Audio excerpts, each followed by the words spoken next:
अमन की शादी मेघना नाम की लड़की से होती है। मेघना बहुत ही रोमांटिक मिजाज की लड़की थी और अमन काफी सरल स्वभाव का होता है। एक रोज मेघना रसोई में चाय बनाकर अमन के कमरे में लेकर आती है और अमन के हाथों में चाय देते हुए उससे कहती है, ये लीजिए, चाय पी लीजिए। अदरक इलायची वाली गरम चाय पीकर शायद तुम्हें थोड़ी गर्मी आए, वैसे तो तुम बिल्कुल ठंडे हो। अरे रहने दो, तुम्हें जो बोलना है बोलो। मुझे पता है कि मेरी उम्र हो गई है और समय के साथ ढल जाना चाहिए। अब ये चीजें हमको शोभा नहीं देती और अब तो बच्चे भी बड़े हो गए हैं। हाय, मैं क्या करूं, मुझे बूढ़ा पति मिल गया। अब तुम भी मान लो कि तुम्हारी भी उम्र हो गई है और हमारे बच्चे भी हो गए। अब हमें उन पर ध्यान देना है, खुद पर नहीं। और तुम भी अब कुछ बोलने से पहले थोड़ा सोच लिया करो। तभी मेघना चाय की प्लेट लेकर रसोई में जाती है और रसोई में प्लेट को पटकते हुए कहती है, और इस बूढ़े को कब पता चलेगा कि मुझे प्यार की जरूरत है, इसकी भाषण की नहीं। जब देखो तब प्रवचन ही देता रहता है और कुछ नहीं। ऐसे ही समय बीतता है और एक दिन मेघना सब चीजों से तंग आकर अपनी दोस्त विमला के यहाँ जाती है। विमला मेघना को देखकर बहुत खुश होती है। विमला चाय नाश्ता बनाकर लाती है। मेघना चाय का कप लेती है और चाय पीने लगती है कि तभी विमला का पति विशाल वहाँ आता है और विमला को गले लगाकर उसके माथे को चूमता है। ठीक है विमला, मैं ऑफिस जा रहा हूँ और अपना ध्यान रखना, और कोई जरूरी बात हो तो फोन कर देना। अब तुम अपने दोस्त को टाइम दो, मैं चलता हूँ। विमला भी विशाल को गले लगाते हुए उससे कहती है, ठीक है, तुम जाओ और तुम अपना भी ध्यान देना। तभी विशाल वहाँ से चला जाता है और मेघना ये सब देखकर विमला के पास जाकर उससे कहती है, यार विमला, तेरा पति तो बहुत रोमांटिक है और तुझसे कितना प्यार करता है। हर आदमी को ऐसा ही होना चाहिए। हाँ, मेरा पति मुझसे बहुत प्यार करता है, पर तू क्यों ऐसा बोल रही है? तेरा पति तुझसे प्यार नहीं करता क्या? नहीं, मेरा पति मुझसे बिल्कुल भी प्यार नहीं करता है, बहुत बोरिंग है। और मेरा पति खुद को बूढ़ा बताता है और ना ही खुद कुछ करता है और ना ही मुझे कुछ करने देता है। कुछ समय विमला के साथ बिताने के बाद मेघना अपने घर चली जाती है। ऐसे ही समय बीतता है और एक दिन मेघना के पति अमन का दोस्त रोहित अपनी बीवी के साथ उसके घर आता है। मेघना सबके लिए चाय नाश्ता लेकर आती है। अमन अपने दोस्त रोहित के साथ बातें कर रहा होता है। मेघना सभी को चाय देती है और अमन के बगल में जाकर बैठ जाती है। अमन का दोस्त रोहित अपनी बीवी के बहुत ही क्लोज होकर बैठता है और उसका हाथ पकड़कर बैठा था। ये सब देखकर मेघना अमन से धीरे से कहती है, देख रहे हो ना जी, कितना प्यार है इन दोनों के बीच। और एक तुम हो, बुढ़ापे का शिकार, जिससे खुद तो कुछ होता नहीं है। कम से कम अपने सफेद बाल ही काले कर लिया करो, इतना तो कर ही सकते हो। तुम्हारे साथ तो कहीं जाने में भी मुझे बेइज्जती महसूस होती है। अरे तुम फिर शुरू हो गई।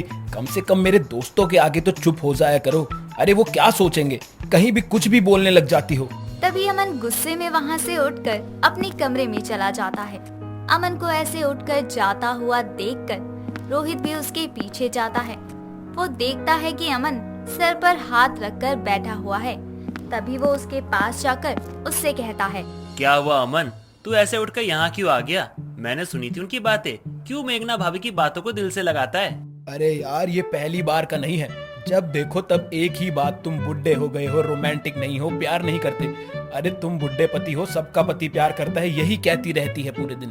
अरे भाई, इन्हीं कारणों से तो मैं बहुत परेशान हूँ। आज यहाँ आने से पहले तुम ऐसे बैठना, ऐसे बोलना, इतना बोलना, ये करना, वो करना, इतना क्लेश किया है मेरी पत्नी ने।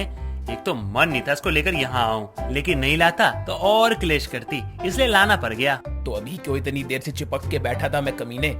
इस वजह से ही तो तेरी भाभी ने कलेश किया है।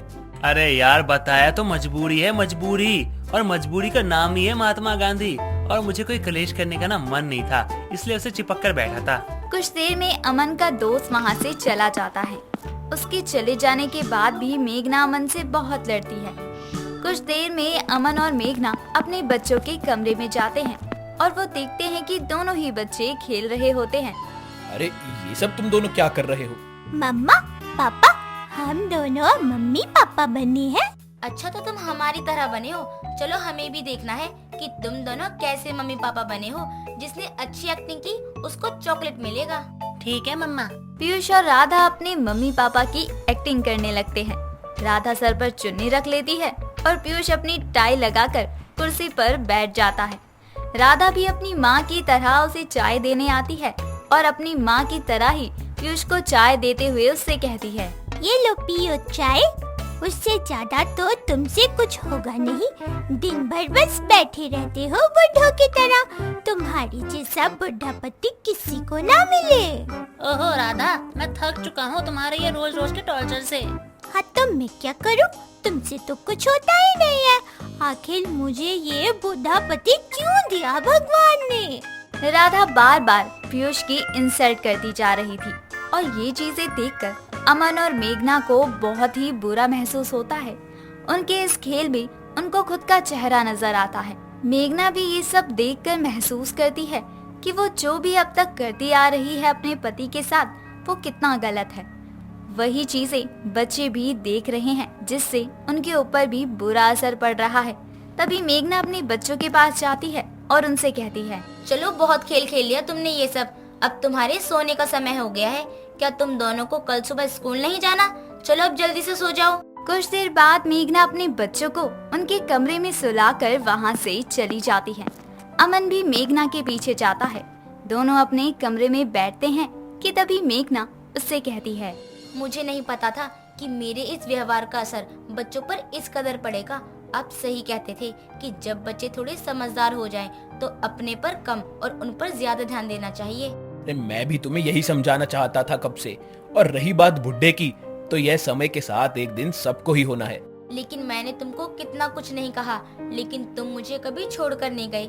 यही तो है तुम्हारा प्यार, जो अभी तक मैं समझ नहीं पाई और हमेशा तुम्हें उल्टा सीधा कहा, तुम्हारी बेइज्जती की। कोई बात नहीं मेघना, देर से ही सही, पर तुम्हें मेरा प्यार समझ तो आया ना। चलो अब इसी बात पर जल्दी से तैयार हो जाओ। आज हम सब बाहर डिनर करने चलते हैं। क्या सच में?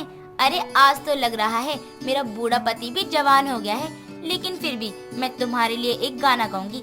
मैं क्या करूँ राम मुझे बुढ़ा मिल गया, मैं क्या करूँ राम मुझे बुढ़ा मिल गया। अमन मेघना को डिनर के लिए बाहर लेकर जाता है और दोनों के लिए खाना ऑर्डर करता है। वहाँ से वापस आते हुए रास्ते में आइसक्रीम के कुछ स्टॉल लगे होते हैं, जिन्हें देखकर अमन को बच्चों की याद आ जाती है और वो उनके लिए आइसक्रीम लेता है। मेघना को भी आइसक्रीम लाकर देता है। तभी मेघना उससे कहती है, नहीं मुझे नहीं खानी आइसक्रीम, मेरा मन नहीं है ठंडा खाने का, आप खाइए।